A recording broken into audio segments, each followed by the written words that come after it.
Hey, I saw you standing over here. I was just wondering if you wanted to grab. No, let's. I got somewhere to be right now, actually. Wait. I just subscribed to Barely Human on YouTube.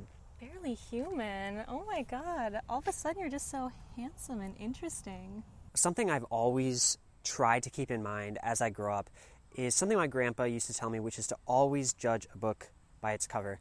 And that is why I chose to read Stanislaw Lem. I keep seeing books by him in book hauls by other booktubers, and they're always these super striking color schemes with bright colors and a white background and this super interesting kind of unrealistic, surrealist setting around them, and it just gets me intrigued. Tales of Pirx the Pilot is a fix-up novel centered around Pirx, this spaceman who we follow throughout 5 journeys in his life. I've talked about on this channel before, but the reason that I read Merchander's Luck by CJ Cherry was because I saw this Print SF Reddit thread where they talked about the everyday man in space and what books they'd suggest for that. Now, I thought that book, Merchander's Luck, was fantastic.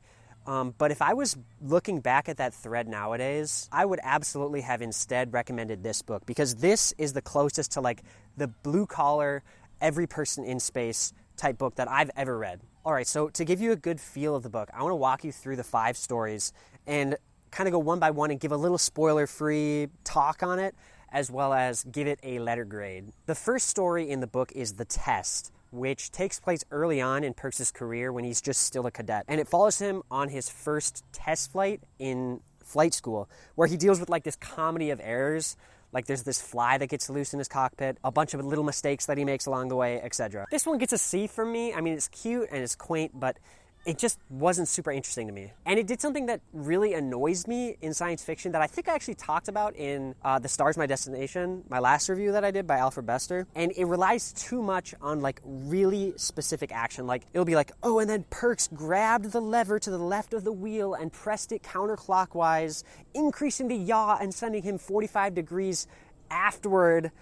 And it's in this way that it's kind of hard to follow, especially since I didn't really care that much about the main character at this point, so I don't know, I just wasn't totally bought in. Our next story is The Conditioned Reflex, which takes place after Pirx has graduated from being just a trainee at the Flight Academy, and now he's a real spaceman. This is by far the longest story in the collection. Okay, so he goes through this super interesting sensory deprivation test, and because he performs so well on it, he's actually assigned to go to the moon and investigate the mysterious death of 2 spacemen that previously worked at this moon base. You might have known this, but I did not, so I looked it up. And apparently sensory deprivation training used to be a super big thing, actually, in the early days of space travel and spaceflight. Sorry if you can hear a bunch of kids screaming. This dude, this little kid, he just went to the middle of this playground over here, and he just pissed in the middle of the playground. And his friends were screaming at him, rightly so. Anyway, this one gets a C as well. Lem's description of the moon, it rocked. It was really interesting. Probably my favorite depiction of it, honestly, in any SF that I've read.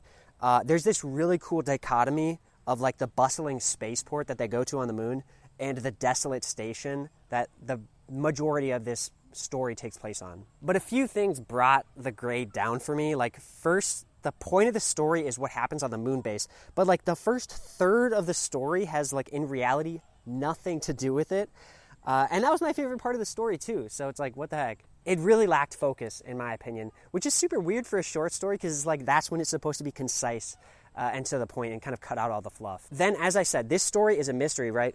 But the solution to the mystery ends up being this esoteric hard SF bullshit that there's no way you could have intuited from just reading the story. And that killed all the momentum to the build-up for me. The third story in this collection is On Patrol. And in this one, Pirx is on patrol. He's all alone, and he's on this spaceship, right? And he comes across some weird, mysterious moving lights, and he decides to investigate them. D.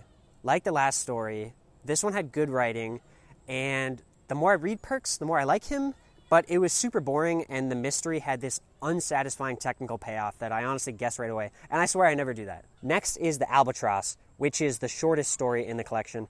And fun fact, did you know that albatrosses have been unanimously decided as the coolest animal in the entire world by experts? Did you know that they can literally fly for months on end without stopping?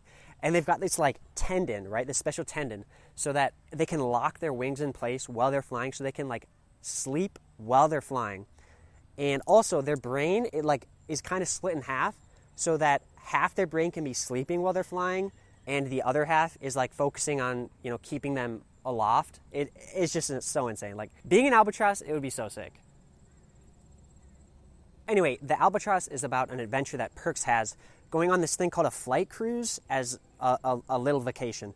He notices something's up with the cruise ship and he decides to poke around. This one gets a B for me. It's not super interesting and nothing really happens of importance. And I'll forget this in about a month. And I read this about a month ago. I still do remember it, but just parts. But I liked the idea of this like space cruise ship, and that was enough to keep me interested for the like 10 pages it was. The final story, reasonably named Terminus, is the furthest in Pirx's life, and at this point he's like a well-established captain. So he's captaining this shoddily-built rocket ship with a mysterious history. So it's also got this robot that's called Terminus on it, and that robot holds data and information about the mystery of this ship. This one gets my best grade. It gets a B. And that is solely because I really liked how Lem wrote Terminus, the robot. He's creepy and he's inhuman, yet he's relatable and he's like endearingly pathetic. And there's like this way that he describes his movements and stuff that makes the robot feel just so well done. Astute observers might calculate that my average grade that I gave the stories in this book is a C. But I think I'd rate this book a little bit higher than that, and that's because the crux of how much you like this book, in my opinion, is going to be how much you like Pirx himself. And in my opinion, I don't know, I liked him. I think he was quite enjoyable to read. He's just like a nice everyman, right? Like, he's a sweet guy, he doesn't dislike anyone, and he doesn't hold grudges. Even though people kind of bully him, and it would be okay if he did, he's a goofball and he's childish, but it's in an endearing way. And it's fun to see his glow up. Like, he starts off as this weird, bumbling cadet in the first story, and by the last story, he's like a respectable pilot, and it's wholesome. He's never academically smart, but he is resourceful, and he's smart in a way that is not arrogant, and that plays a big role in the stories. But that's kind of it.